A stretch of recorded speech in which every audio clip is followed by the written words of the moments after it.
அனைவருக்கும் வணக்கம். சட்டம் அறிவோம் நிகழ்ச்சியிலே தொடர்ந்து சந்தித்து கொண்டிருக்கிறோம். இன்றைக்கி அரசியலமைப்பு சட்டத்தினுடைய பிரிவுகள் 20, 21 நம்ம பார்க்கலாம். 20ங்கிறது ஒரு குற்றம் சாட்டப்பட்ட நபருக்கான 3 முக்கிய சட்ட பாதுகாப்புகளை தருகிறது. ஆர்டிகிள் 20ல் 1 என்ன சொல்லுதுன்னா, குற்றம் சாட்டப்பட்ட நபருக்கு அந்த குற்றம் எந்த காலத்தில் நடந்துச்சோ அந்த காலத்தில் என்ன சட்டம் இருந்ததோ அந்த சட்டத்தின்படியாக தான் தண்டனை கொடுக்க முடியும். பின்னாளில் ஒரு சட்டம் வந்தால் அதற்காக அந்த சட்டத்தின் கீழாக தண்டனை கொடுக்க முடியாது. அதாவது எக்ஸ் போஸ்ட் ஃபேக்டோ லா என்று சொல்வார்கள், பிற்போக்கு சட்டத்திற்கான தடை. ஆர்டிகிள் 20 உட்பிரிவு 2ல் என்ன சொல்கிறாங்கன்னா, டபுள் ஜியோபாரிட்டி, இரட்டை இடருக்கான தண்டனை. ஒரு குற்றம் செய்த ஒரு நபருக்கு அந்த ஒரு குற்றத்துக்கு தான் தண்டனை கொடுக்க முடியும் ஒழிய ஒரே குற்றத்துக்கு 2 விசாரணை செய்து 2 தண்டனை கொடுக்க முடியாது. ஆர்டிகிள் 20 உட்பிரிவு 3 என்ன சொல்கிறது என்று சொன்னால், எந்த சூழ்நிலையிலும் செல்ஃப் டிஸ்கிரிமினேஷன் கூடாது.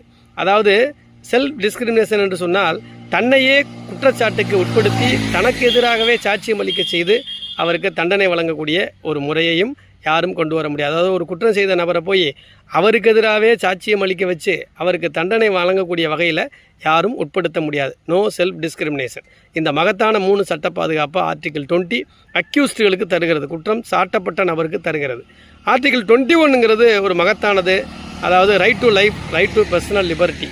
ரைட் டு லைஃப் அப்படிங்கிறது எப்படின்னா, கண்ணியத்தோடு வாழ்வதற்கான உரிமை. ரைட் டு பர்சனல் லிபர்ட்டினா, தனிப்பட்ட வாழ்க்கையில் யாரும் தலையிட முடியாது, தனிப்பட்ட சுதந்திரத்தில் யாரும் தலையிட முடியாது. ஒருவருடைய உயிரையும் உடைமையும் சட்டத்தால் அன்றி வேறு யாருமே பறிக்க முடியாது. இதுதான் ஒரு மகத்தான இது யாருக்கு பொருந்துன்னா, பர்சன் எல்லாருக்குமே பொருந்தும். அதாவது எந்த இந்தியாவில் இருக்கிற மனுஷர்கள் அனைவருக்குமே பொருந்தும். அதாவது இது சிட்டிசனுக்கும் பொருந்தும், நான் சிட்டிசனுக்கும் பொருந்தும். இப்போ வெளிநாட்டுக்காரர் இங்கே வந்திருக்கிறார் சுற்றுலாவுக்கு, அங்கே போய் அவருக்கு எதிராக அவருடைய பர்சனல் லிபர்ட்டிக்கு எதிராக யாராவது சண்டை போட்டால் இது அவர் இந்தியா இல்லை, அவர் ஃபாரினர்னு சொல்லி அந்த ஆர்டிக்கிள் பொருந்தாதுன்னு சொல்ல முடியாது. Right to liberty, right to life அப்படிங்கிறது இந்தியாவில் இருக்கிற அனைத்து ஜீவராசிகளுக்குமே பொருந்துமே ஒழிய இதில் சிட்டிசன் நான் சிட்டிசன்கிற வேறுபாடு கிடையாது.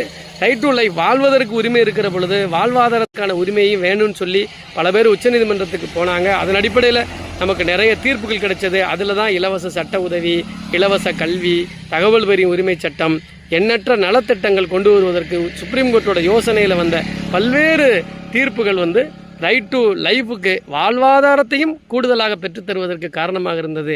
ஆகவே கண்ணியத்தோடு வாழ்வதற்கான உரிமையை ஆர்டிகிள் 21 தருது. தனிப்பட்ட வாழ்க்கையிலையோ தனிப்பட்ட சுதந்திரத்திலே யாரும் தலையிட முடியாது. இது சிட்டிசன், குடியுரிமை பெற்றவனுக்கும் பொருந்தும், குடியுரிமை இல்லாதவருக்கும் பொருந்தும். அப்படிப்பட்ட ஒரு மகத்தான ஆர்டிகிள் தான் 21. இன்னொரு சட்டப்பிரிவில் சந்திக்கலாம். நன்றி, வணக்கம்.